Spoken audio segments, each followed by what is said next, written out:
सास का मायका प्रेम। रिद्धि की सास को हर वक्त अपने मायके का गाना गाने की आदत थी।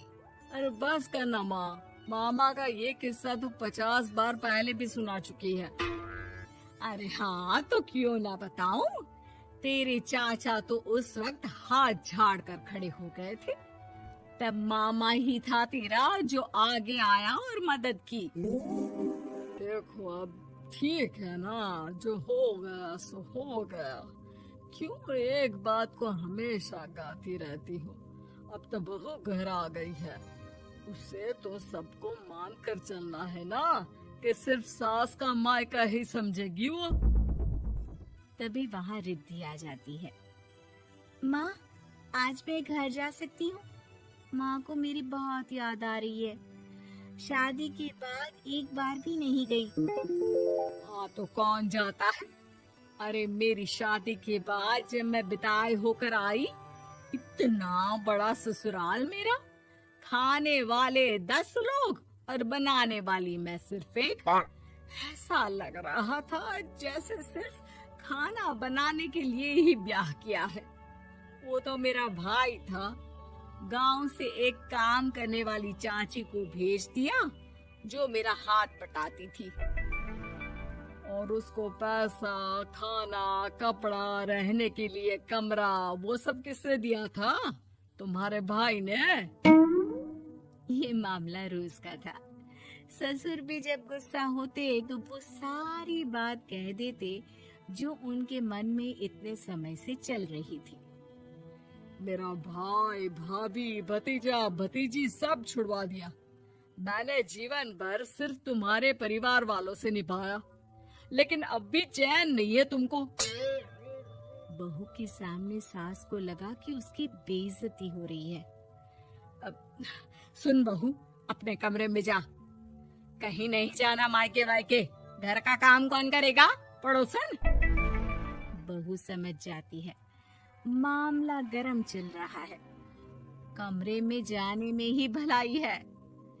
कमरे में क्या है? तुम्हारी माँ हर वक्त चिक चिक चिक चिक करती रहती है। कल ताई मिली थी तुम्हारी मुझे, लेकिन मजाल है सासू माँ की उन्होंने एक बुराई की हो।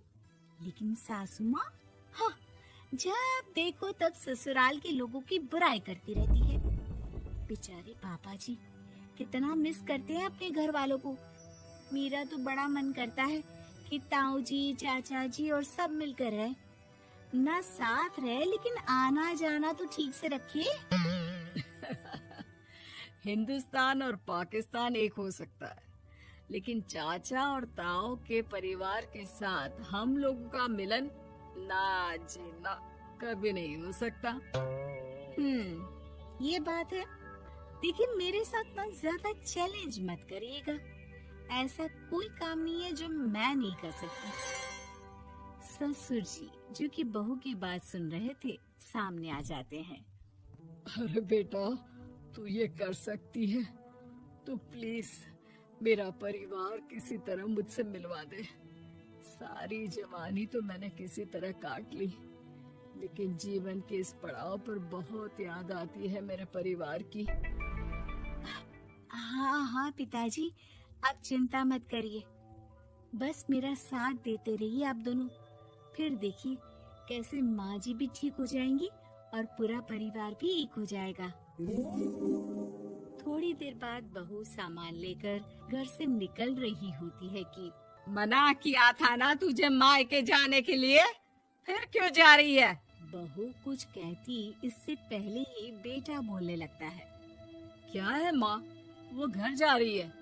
वैसे भी उसके माता पिता ने मुझे 10 लाख दिए तब जाकर मेरा काम शुरू हो पाया, वरना तूने मेरे लिए किया क्या है?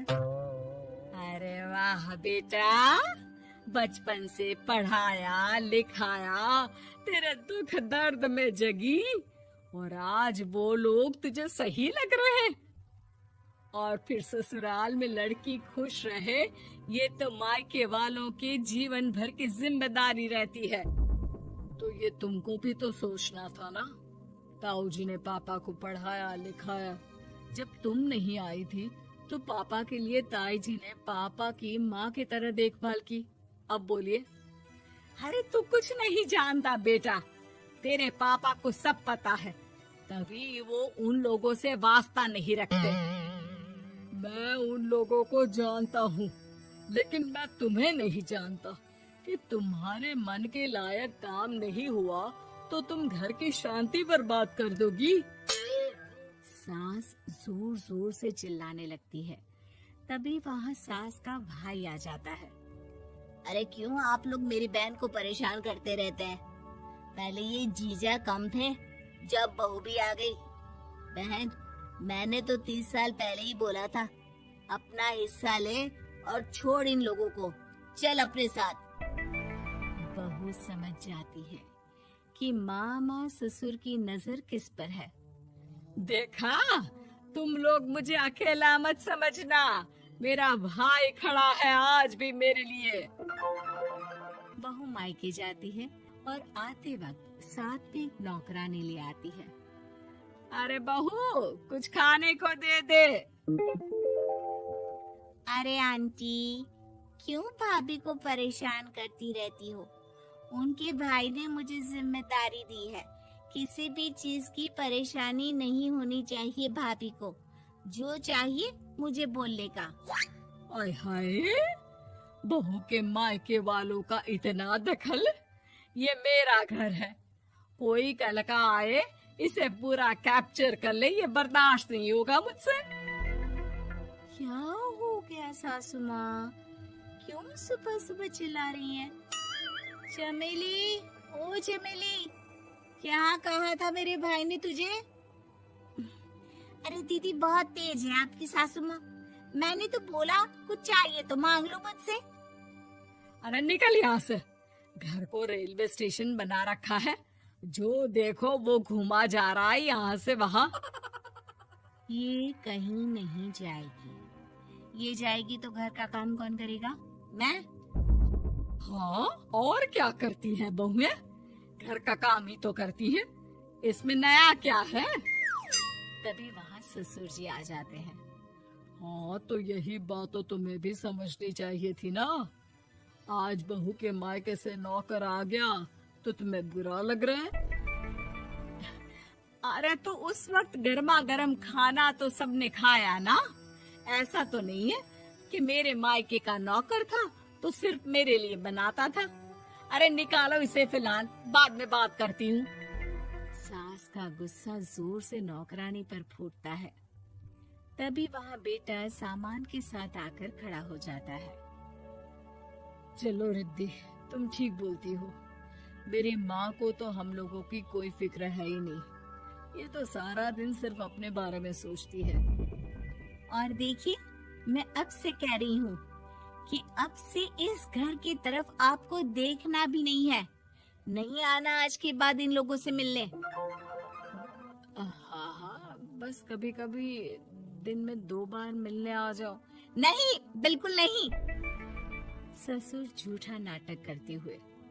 मेरी बीवी ने मुझे मेरे ही परिवार से दूर कर दिया, आज बहू मेरा इकलौता बेटा दूर कर रही है।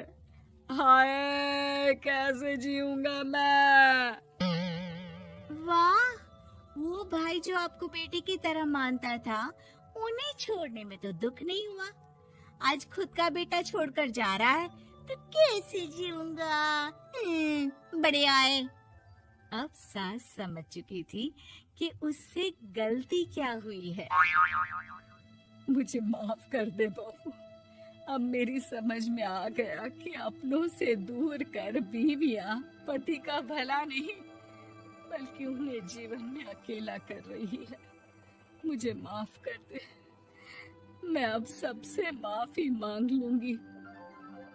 ससुर जी दूर से बहू को थम्स अप दिखाते हैं।